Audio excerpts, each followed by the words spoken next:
আসসালামু আলাইকুম।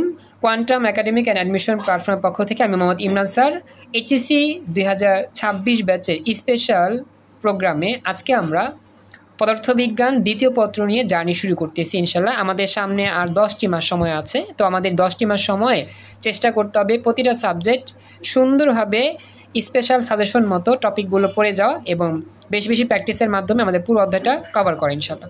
তো আজকের আমাদের পদার্থবিজ্ঞান দ্বিতীয় পত্রের জার্নি দিয়ে আমাদের 10 মাসের স্পেশাল প্রোগ্রাম শুরু হচ্ছে।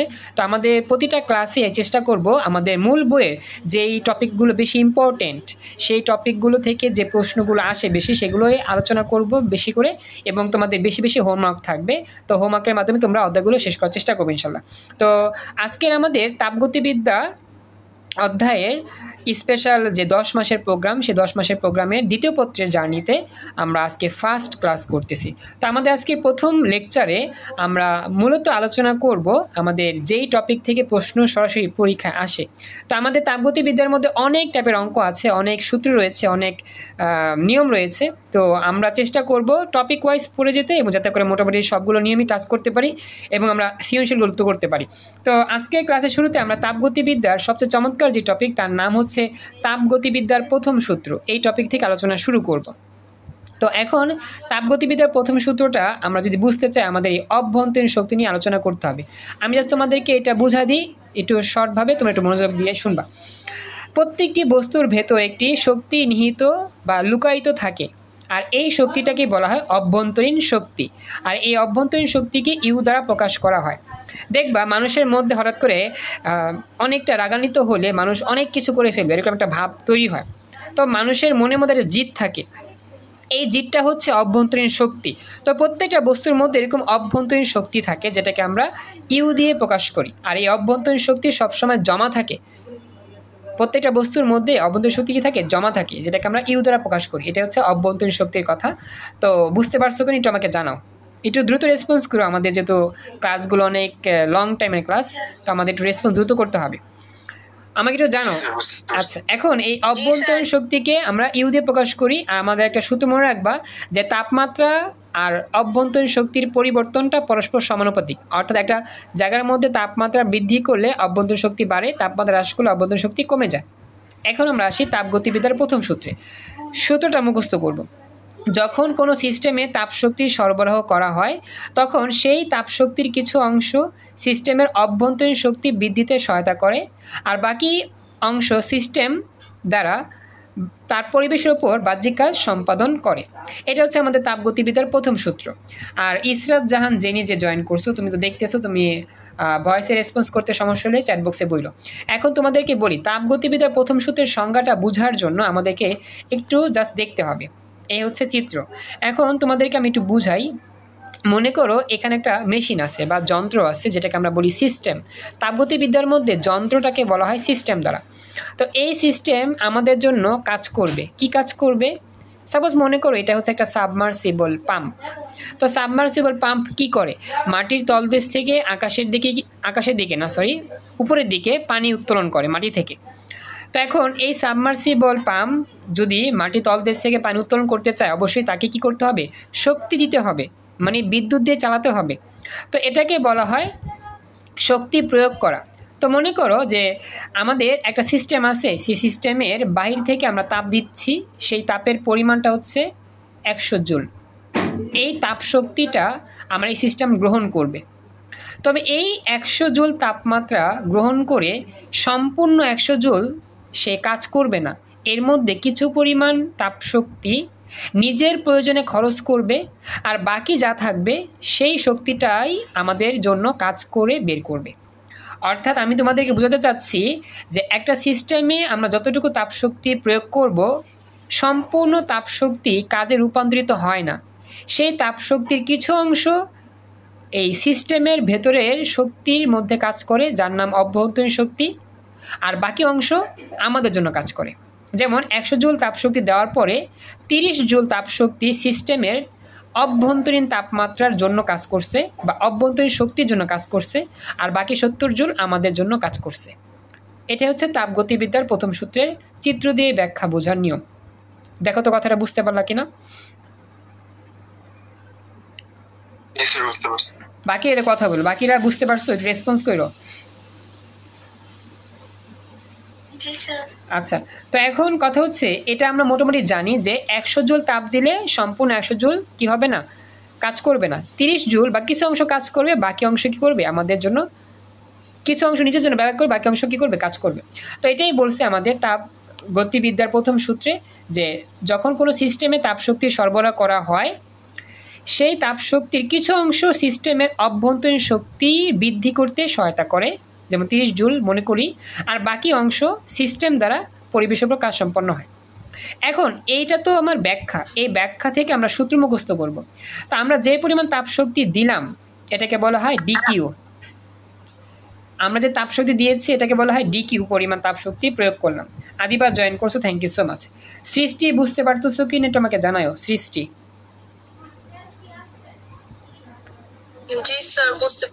আচ্ছা, আমি আসলে আবার রিপিট করতেছি কেন, কারণ আমাদের সেকেন্ড ইয়ারে যে জার্নি, এই জন্য আমরা আবার শুরু থেকে রিপিট করতেছি। একটু কষ্ট করে দেখো, বেশিক্ষণ সময় লাগবে না আশা করি, একটু বুঝা দিয়ে আমি ম্যাথ করাতে শুরু করব। তো আমাদের সূত্রটা হচ্ছে এটা, যে তাপশক্তি দিলাম ডিকিউ, এই তাপশক্তি দুইটা ভাগে ভাগ হচ্ছে, একটা হচ্ছে ডিইউ, একটা হচ্ছে ডিডব্লিউ। কারণ আমরা জানি অভ্যন্তর শক্তি ডিইউ আর কাজ করলে ডব্লিউ দিয়ে প্রকাশ করে, তো DQ equal to DU plus DW. এই সূত্রে হচ্ছে তাপগতিবিদ্যার প্রথম সূত্র মুখস্থ করবা। এখানে আমাদের ডি এর পরিবর্তে ডেল দিয়ে প্রকাশ করা যায়, del Q equal to del U plus del W. DQ মানে হচ্ছে তাপমাত্রা, তাপশক্তির পরিবর্তন, যে তাপশক্তি আমরা দিচ্ছি সে তাপশক্তির পরিবর্তন। ডি মানে পরিবর্তন, কিউ মানে তাপশক্তি, তো ডিকিউ মানে তাপশক্তির পরিবর্তন। ডিইউ মানে হচ্ছে অভ্যন্তরীণ শক্তির পরিবর্তন, আর ডিডব্লিউ হচ্ছে কি কৃতকাজের পরিবর্তন। এই সূত্র মুখস্থ করব, এই সূত্র দিয়ে আমরা অনেক অঙ্ক করব। এটা হচ্ছে তাপগতিবিদ্যার প্রথম সূত্র, এই সূত্র মনে রাখতে হবে। একটু আমাকে জানাও বুঝতে পারলা কিনা, একটু দ্রুত রেসপন্স করো। হ্যাঁ আচ্ছা, এখন আমরা পরবর্তী পেজে যাই। আমাদের এই সূত্রে কিছু স্পেশাল বেসিক মনে রাখতে হবে ম্যাথ করার জন্য। তো চিহ্নের ব্যবহার মনে রাখতেই হবে। ডিকিউ, ডিইউ, ডিডব্লিউ, প্লাস হলে কি বোঝায় আর মাইনাস হলে কি বোঝায় খেয়াল রাখবো। ডিকিউ মানে হচ্ছে কি তাপশক্তির পরিবর্তন, তাপশক্তির পরিবর্তনের মান যদি প্লাস হয় এর অর্থ হচ্ছে সিস্টেমে তাপশক্তি দেওয়া হচ্ছে বা সরবরাহ করা হচ্ছে। অর্থাৎ আমরা যখন যন্ত্র নিয়ে কাজ করি, যন্ত্রের বাহির থেকে তাপশক্তি প্রয়োগ করি, তো আমরা যে একটু আগে যে কাজটা করছিলাম সিস্টেমে তাপশক্তি দিয়েছিলাম, এই জন্য ডিকিউর মানটা পজিটিভ ছিল। তো এই জন্যই বলতেছে এখানে যে আমাদের ডিকিউর মান পজিটিভ হলে এর অর্থ হচ্ছে সিস্টেমে তাপশক্তি দেওয়া হচ্ছে, এটা বোঝায়। আর যদি ডিকিউর মান নেগেটিভ হয় তাহলে বুঝতে হবে সিস্টেম থেকে তাপশক্তি বাহিরে বের হয়ে যাচ্ছে। উল্টা, এটা একটা বুঝতে পারলে এটা হবে ঠিক অপোজিট। ডিকিউ পজিটিভ মানে সিস্টেমে তাপশক্তি দেওয়া হচ্ছে, আর ডিকিউ যদি নেগেটিভ পাওয়া যায় কোনো একটা অঙ্কে তাহলে বুঝতে হবে তাপশক্তি সিস্টেম থেকে বাইরে বের হয়ে যাচ্ছে। কথা কি বুঝতে পারছো? আচ্ছা, একই রকম ভাবে ডিইউ পজিটিভ হলে বুঝতে হবে সিস্টেমের অভ্যন্তরীণ শক্তি বৃদ্ধি পাচ্ছে, আর ডিইউ মান নেগেটিভ হলে বুঝতে হবে সিস্টেমের অভ্যন্তরীণ শক্তি কমে যাচ্ছে, হ্রাস পাচ্ছে।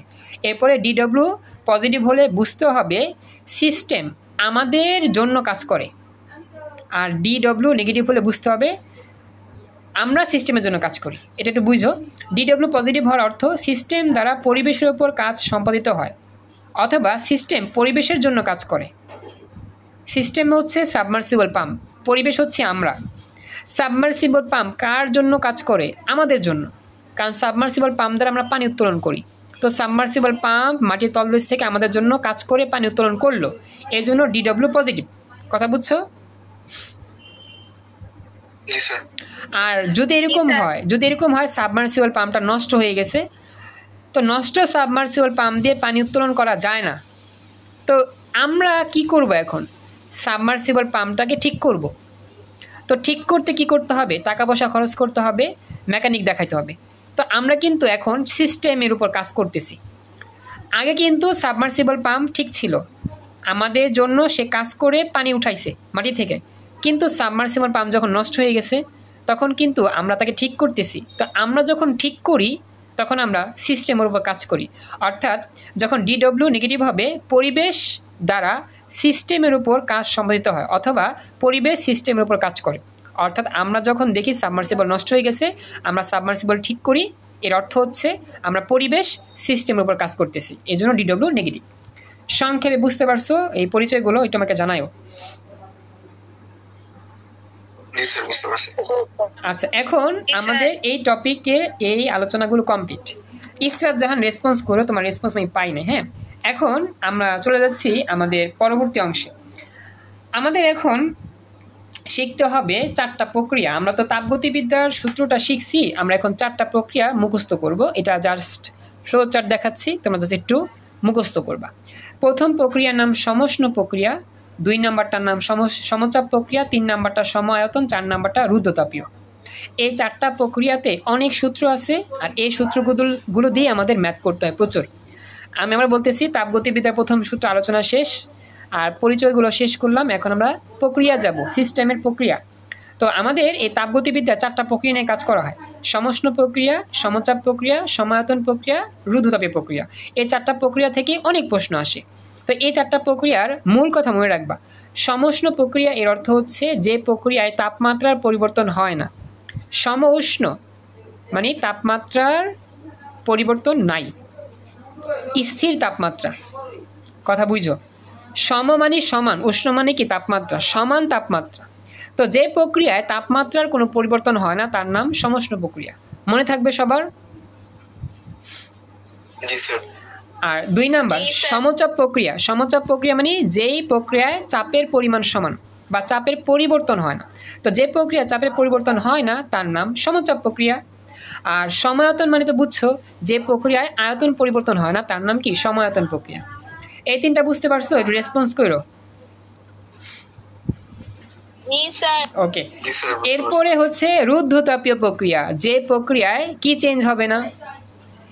এন্ট্রপির পরিবর্তন হবে না। এই এন্ট্রপিটা কি এটা আমরা পরে বুঝবো, এটা খুব স্পেশাল এই টপিকটা। Thank you Israt Jahan, response করছো। যে প্রক্রিয়ায় এন্ট্রপির পরিবর্তন হয় না তার নাম রুদ্ধতাপীয় প্রক্রিয়া। আদিবা, সৃষ্টি, অনেকদিন পর 2 বান্ধবী ক্লাস করতেছো একসাথে, থ্যাংক ইউ সো মাচ, খুশি হলাম। আজকে আমার 20 মিনিট লেট হয়েছে ক্লাস শুরু করতে, আমার কারেন্ট ছিল না, ওয়াইফাই ছিল না। ওকে, তো এই হচ্ছে 4টা প্রক্রিয়া। এখন আমরা এই 4টা প্রক্রিয়ার ভেতরগুলো দেখব এবং সূত্রগুলো দেখব, ঠিক আছে? তো চলো আমরা শুরু করি। প্রথমত হচ্ছে সমষ্ণ প্রক্রিয়া। হ্যাঁ, ওকে, সমষ্ণ প্রক্রিয়া থেকে আমাদের ম্যাথ শুরু করতে হবে। তো আমি সমষ্ণ প্রক্রিয়া থেকেই তোমাদের দেখাই। এখন আমি বলি, শোনো, এখানে সব কিছু মনে রাখতে হবে না, জাস্ট আমি এইটা বুঝাবো আর সূত্রগুলো তোমাদের মুখস্থ রাখতে হবে, তাহলেই হবে। বাকিটা তোমরা ম্যাথ করলেই বুঝবা। সমষ্ণ প্রক্রিয়া। আচ্ছা, আমি একটু তোমাদেরকে প্রশ্ন করি, যারা ক্লাসে উপস্থিত আছে পর্যন্ত, আদিবা, ইতি বড়ুয়া, ইসরাত, তাসফিয়া, রুদ্র, সৃষ্টি, আমাকে একটু বইলো, আমি যা একটু আগে পড়াইছি সেখানে কারো কোনো প্রশ্ন আছে?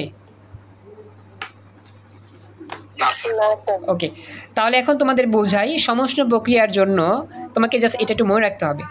একটা সিস্টেম আছে, এটাকে সিস্টেম বলে, বক্স। এই সিস্টেমের কি হয় না জানো? তাপমাত্রা চেঞ্জ হয় না, কারণ এটা সমষ্ণ প্রক্রিয়া। তো কি হবে জানো? বাহির থেকে তাপশক্তি দিলাম, তো বাহির থেকে তাপশক্তি দিলে ডিকিউ পজিটিভ, একটু আগে পড়ছি। তো সেই তাপশক্তি কি করবে জানো?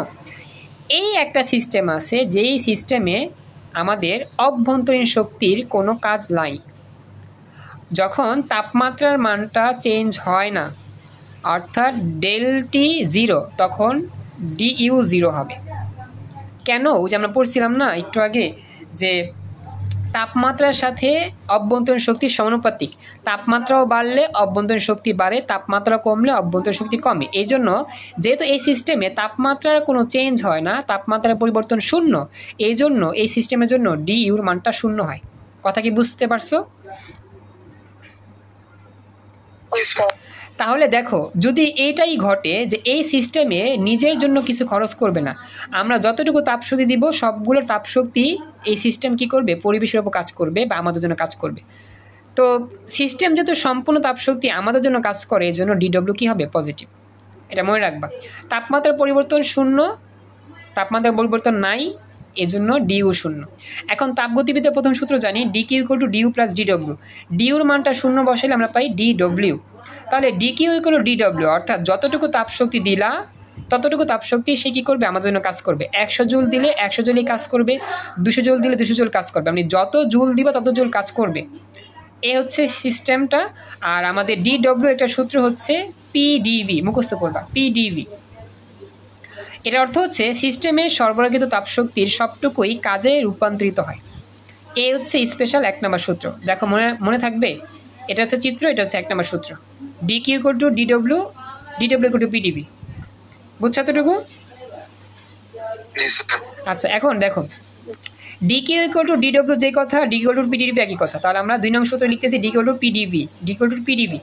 এখন আমি তোমাদেরকে জাস্ট একটু মুখস্থ করতে বলবো। ডিকিউর মান পজিটিভ হলে আমরা জানি সিস্টেমে অভ্যন্তরীণ সিস্টেমে কি হয়, সিস্টেমে তাপ, সরি, ডিকিউ পজিটিভ হওয়া মানে কি তাপ শক্তি দেওয়া হয়। কিন্তু এই জায়গা থেকে আমাদের মনে রাখতে হবে ডিকিউ পজিটিভ এর অর্থ আরেকটা হচ্ছে সিস্টেমে আয়তন বৃদ্ধি পায়, আর ডিকিউ নেগেটিভ এর অর্থ হচ্ছে সিস্টেমে আয়তন হ্রাস পায়। এইটা একটু মনে রাখবা কষ্ট করে, হ্যাঁ, এটা আরেকটা নিয়ম। আমাদের সমষ্ণ প্রক্রিয়াতে ডিকিউর মান পজিটিভ হওয়া এর অর্থ হচ্ছে সিস্টেমে তাপশক্তি দেওয়া হয়, এটা ঠিক আছে। কিন্তু ডিকিউর মান পজিটিভের আরেকটা অর্থ হচ্ছে সিস্টেমের আয়তন বৃদ্ধি পায়, আর ডিকিউর মান নেগেটিভ অর্থ হচ্ছে সিস্টেমে আয়তন হ্রাস পায়। এটা এমসিকিউ যদি মনে রাখবো তাহলেই হবে। কথা কি বুঝতে পারছো সবাই? রেসপন্স করো। আচ্ছা, এরপরে স্পেশাল থিওরি। এই সমষ্ণ প্রক্রিয়ার অঙ্ক করার জন্য এই থিওরি মনে রাখবা। এটা বয়লের সূত্র, P1 V1 equal to P2 V2, P1 V1 equal to P2 V2। এই হচ্ছে সমষ্ণ প্রক্রিয়া নিয়ে কাজ। আদিবা, ইতি বড়ুয়া, ইসরা, তাসফিয়া, সাইমা, সৃষ্টি রেসপন্স করো। তা রুদ্র তো অনেকক্ষণ কথা বলছে, তোমরা একটু কথা বলো, বুঝছো এগুলা? ও সরি সরি, হ্যাঁ বয়লের সূত্র P1 V1 P2 V2। আমি কি বলছিলাম? আমি ভুল বলছিলাম না? না আপনি মানে উল্লেখ করেন না আর কি। হ্যাঁ, এটা বয়লের, মানে এটা বয়লের সূত্র, কিন্তু এটা তাপগতিবিদ্যার সমষ্ণ প্রক্রিয়ার সূত্র। ওকে, আচ্ছা, এবার তাহলে আমরা এখন যাই। যদি কারো কোনো প্রশ্ন না থাকে আমি নেক্সটে যাচ্ছি। আজকে একটু তাড়াতাড়ি পড়াচ্ছি, কারণ কি তোমরা সেকেন্ড ইয়ারে উঠে গেছো, তোমাদেরকে আর আগের মতো স্লোলি পড়ানোর প্রয়োজন নয়। আর এটা আমি আগেও পড়াইছি, দেখে একটু তাড়াতাড়ি পড়াবেন। ওকে, তাহলে এখন আমরা যাই এই সমষ্ণ প্রক্রিয়া থেকে একটা অঙ্ক শিখি আমরা। হ্যাঁ, দেখো দিনাজপুর বোর্ড 2015 সালে আসছিল সমষ্ণ প্রক্রিয়া থেকে একটা অঙ্ক আমরা দেখব। তো একটু খেয়াল রাখো কি বলতেছে, যে একটি সিলিন্ডারে 300 কেলভিন তাপমাত্রা এবং 4 বায়ুমণ্ডলীয় চাপে 40 লিটার গ্যাস আবদ্ধ আছে। এটা হচ্ছে উদ্দীপক। আশা করি উদ্দীপক দেখতে পাচ্ছ তোমরা। আমি একটু দেখতেছি, হ্যাঁ দেখা যাচ্ছে মনে হয়, একটু ওয়েট করো, আমি একটু দেখাচ্ছি। হ্যাঁ, তো একটা সিলিন্ডারে 300 কেলভিন তাপমাত্রা আছে এবং 4 বায়ুমণ্ডলীয় চাপ আছে, 40 লিটার গ্যাস আছে। উদ্দীপক বুঝতে পারছো? আমাকে একটু জানা, উদ্দীপক বুঝছো কিনা? এটা হচ্ছে তাপমাত্রা T1 বা টি, এই 4 বায়ুমণ্ডলীয় চাপ P1, 40 লিটার আয়তন V1। কি বলছে গণন প্রশ্নের সমষ্ণ প্রক্রিয়ায় চাপ দ্বিগুণ করা হলে সিলিন্ডারের গ্যাসের আয়তন কত হবে? আমাদের এই উদ্দীপকটা থেকে প্রশ্নে বলে দিয়েছে এটা সমষ্ণ প্রক্রিয়া উদ্দীপক, এটা বুঝতেই পারলাম। তো সমষ্ণ প্রক্রিয়া থেকে অনেকগুলো সূত্র শিখছি। আমাদের আসলে চাপ আর আয়তন নিয়ে কাজ যেহেতু হচ্ছে, তাহলে সূত্র কি হবে? চাপ আর আয়তন থাকলে very good, P1 V1 equal to P2 V2। বাকিটা খেয়াল করবা, আমাদের চাইছে আয়তন বের করতে, চাপ দেওয়া আছে, তো বলছে আবার চাপ দ্বিগুণ করলে আয়তন কত হবে। তো এটা আমাদের ইজিলি বোঝা যায়, যেহেতু চাপ আর আয়তনের মধ্যে এখানে কাহিনী হচ্ছে, সম্পর্ক হচ্ছে, তাহলে P1 V1 equal to P2 V2। তার প্রথমে তো লিখে নিব। দেখ এখানে প্রাথমিক চাপ কত দেওয়া ছিল? 4 অ্যাটমসফিয়ার। বায়ুমণ্ডলীয় চাপ মানে অ্যাটমসফিয়ার। প্রাথমিক চাপ P1 4 অ্যাটমসফিয়ার। প্রাথমিক আয়তন হচ্ছে V1 40 লিটার। বুঝতে পারছো এই দুইটা? সবাই কথা বলো।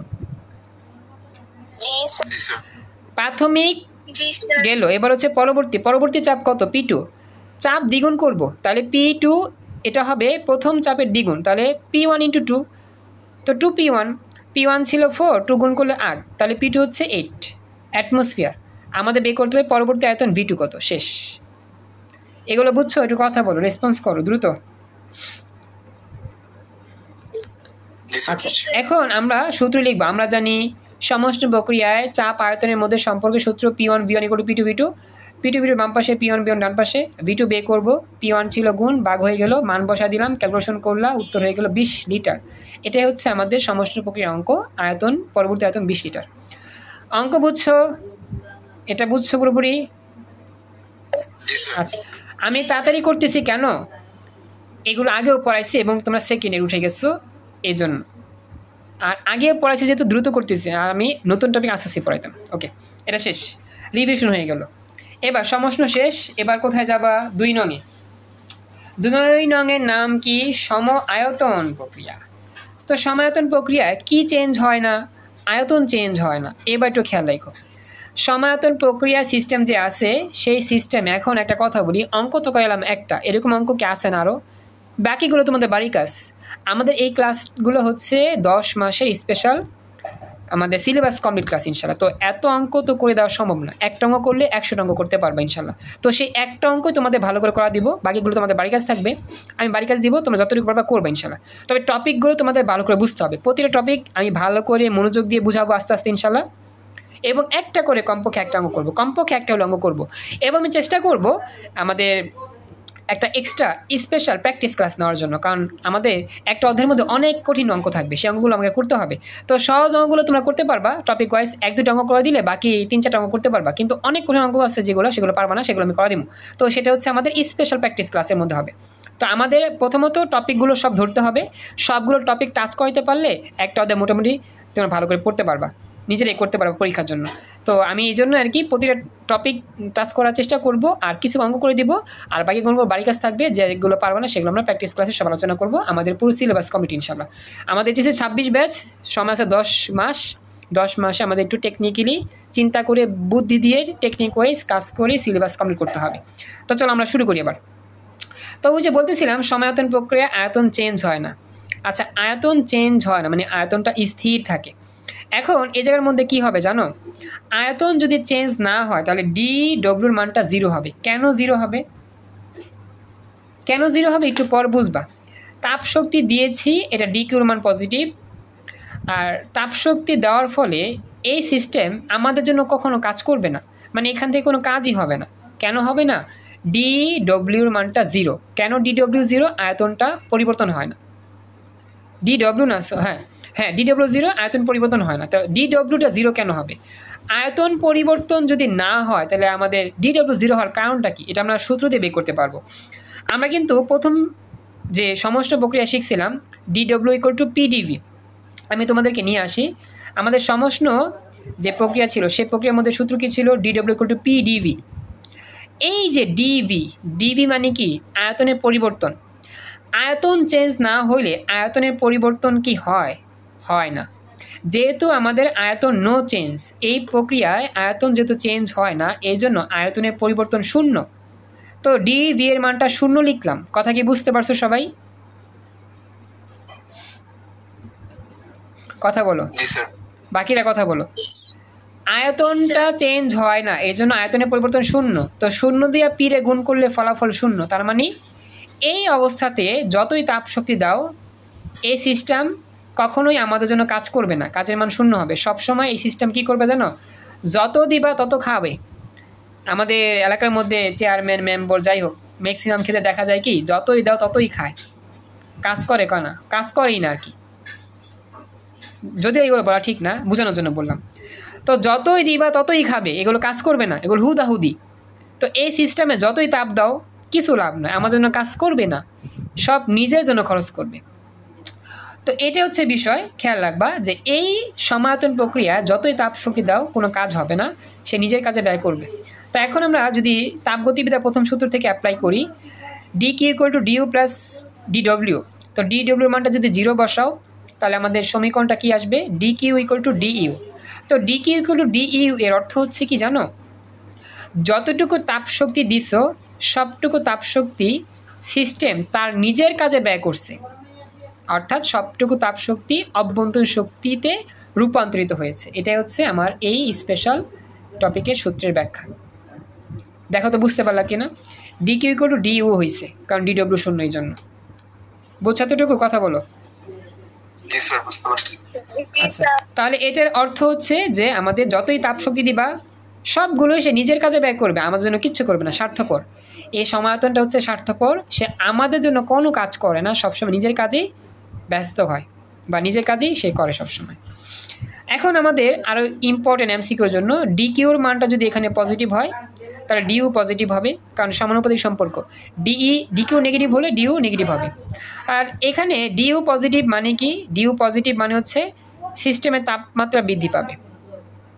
কেন তাপমাত্রা বৃদ্ধি পাবে? ওই যে বলছিলাম না যে ডিউ সমানুপাতিক টি, ডিইউ বৃদ্ধি পাইলে টি বৃদ্ধি পায়, ডিউ হ্রাস পেলে টি হ্রাস পায়।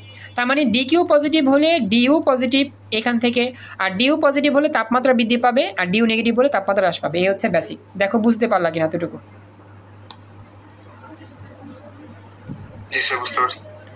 আচ্ছা, তো এই টপিক কমপ্লিট। আমরা নেক্সট টপিকে গেলাম। হ্যাঁ, এটা শেষ। সমায়তন কমপ্লিট করলাম। এখন সমায়তন থেকে দেখি আমরা কি ম্যাথ করব, দেখি যদি থাকে করব। আসলে সমায়তন থেকে আমাদের ম্যাথ নাই। হ্যাঁ, সমায়তন থেকে ম্যাথ নাই আপাতত। আমরা চলে যাই পরবর্তী সমচাপে চলে যাই। হ্যাঁ, খেয়াল করো 3 নম্বর হচ্ছে সমচাপ। ম্যাথ পরে পেলে করবো না, আপাতত দেখো সমচাপ প্রক্রিয়া কি যেন হয়, চাপ কোনো চেঞ্জ হয় না, চাপের পরিবর্তন হয় না। ওকে, তাহলে যতটুকু তাপশক্তি দিয়েছো ডিকিউ পজিটিভ, সম্পূর্ণ তাপশক্তি কি করবে জানো? সম্পূর্ণ তাপশক্তি আসলে কাজ করবে না, কিছু পরিমাণ নিজের জন্য খরচ করবে, বাকি পরিমাণটা পরিবেশের জন্য কাজ করবে। তার মানে ডিকিউ পজিটিভ হলে এখানে ডিইউটাও পজিটিভ হয় আর ডিডব্লিউটাও পজিটিভ হয়। এখান থেকে যা সূত্র মুখস্থ করবা, সমচাপ প্রক্রিয়ার স্পেশাল সূত্র হচ্ছে ডিডব্লিউ ইকুয়াল টু পিডিভি। যদিও এটা আমরা প্রথমে শিখছিলাম সমষ্ণ প্রক্রিয়ায়, তারপর এটা সমচাপের মধ্যেও কাজে লাগবে। সমষ্ণ প্রক্রিয়ার ক্ষেত্রেও পড়ছিলাম ডিডব্লিউ ইকুয়াল টু পিডিভি, আর এখানেও আমরা বলতেছি এটাও এখানেও কাজে লাগবে DW equal two PDV. DW মানে হচ্ছে গিয়ে কাজের পরিবর্তন, পি হচ্ছে চাপ, আর ডিভি হচ্ছে কি আয়তনের পরিবর্তন। দেখো তো এই সূত্রটা কি মুখস্থ হবে কিনা বা বুঝতে পারলা কিনা? ডাইরেক্ট মুখস্থ করো, একটু কথা বলো। হ্যাঁ, আদিবা, সৃষ্টি, বড়ুয়া, ইসরা, তাসফিয়া, সাইমা। আচ্ছা, এখন কথা হচ্ছে এই পি ডিভি এখান থেকে আমরা কি লিখতে পারি? ডিভি মানে হচ্ছে আয়তনের পরিবর্তন, পরিবর্তন মানে হচ্ছে পরেরটা বিয়োগ আগেরটা, এটা আমরা তোমাদের বলছিলাম। তো আমরা লিখতে পারি সূত্রটাকে এইভাবে যে ডিডব্লিউ equal to P into V two minus V1. ভি2 minus V1 মনে রাখবা, পরীক্ষাতে যদি দুইটা আয়তন থাকে, একটাকে ভি1 ধরবা, একটাকে ভি2 ধরবা, তারপরে কি করবো জানো? লিখবা যে ডিডব্লিউ ইকুয়াল টু পি ডিভি, আর ডিভি মানে হচ্ছে গিয়ে ভি2 মাইনাস ভি1। ডিভি মানে হচ্ছে আয়তনের পরিবর্তন, পরিবর্তন মানে পরেরটা বিয়োগ আগেরটা, পরেরটা মানে ভি2, আগেরটা মানে ভি1। এই হচ্ছে 2 নম্বর সূত্র, DW equal to P into V two minus V one. মন থাকবে সূত্রটা? এরপরে আমাদের তাপগতিবিদ্যা প্রথম সূত্র অনুযায়ী DQ equal to DU plus DW বসাইতাম। তো সেই ডিডব্লিউর পরিবর্তে কি লিখবো? পি ইন্টু ডিভি অথবা পি ভি2 মাইনাস ভি1। এই হচ্ছে সমচাপ প্রক্রিয়ার সূত্রগুলো। কারো কোনো প্রশ্ন আছে থাকলে বলতে পারো।